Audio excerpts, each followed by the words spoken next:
ঢাকা টেস্টে জয় থেকে 4 উইকেটের দূরত্বে আছে বাংলাদেশ।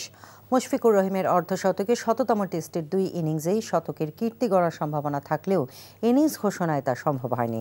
লিড যথেষ্ট মনে হওয়াতেই ইনিংস ঘোষণা করার সিদ্ধান্ত নিয়েছে বাংলাদেশ বলে জানিয়েছেন ব্যাটিং কোচ মোহাম্মদ আশরাফুল। নিলয় মজুমদারের রিপোর্ট। ১০০তম টেস্টে রিকি পন্টিংয়ের 2 ইনিংসে 2 শতকের রেকর্ড স্পর্শ করার সুযোগ ছিল মুশফিকুর রহিমের সামনে, কিন্তু ইনিংস ঘোষণায় তা সম্ভব হলো না। কারণ জানিয়েছেন আশরাফুল।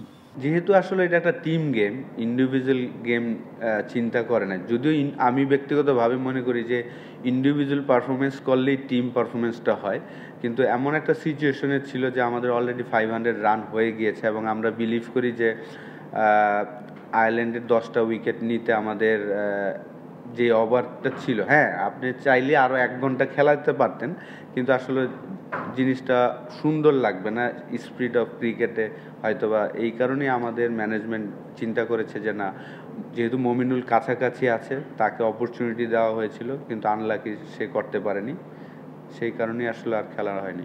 সাকিবকে টপকে বাংলাদেশের টেস্ট ইতিহাসে সেরা উইকেট টেকার এখন তাইজুলকে এই মুহূর্তে টেস্টের সেরা বোলার বললেন আশরাফুল। তাইজুল যেভাবে আসলে পারফর্ম করে যাচ্ছেন প্রত্যেকটা টেস্ট ম্যাচে, আপনি যদি দেখেন যে সাকিব থাকাকালীনও সে পারফর্ম করেছেন, সাকিব চলে যাওয়ার পরে এখন লিডিং রোলে আছেন।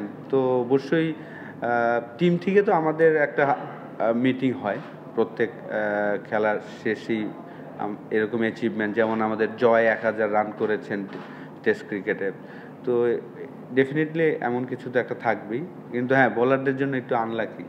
রোববার সকালে প্রথম সেশনে আইরিশ বোলারদের গুটিয়ে দিতে চাইবেন বাংলাদেশের বোলাররা। মুশফিকের 100তম টেস্টে জয়ই হতে পারে তার জন্য একটু উপহার। Niloy Majumdar, NTV news, Mirpur Sher-e-Bangla stadium, Dhaka.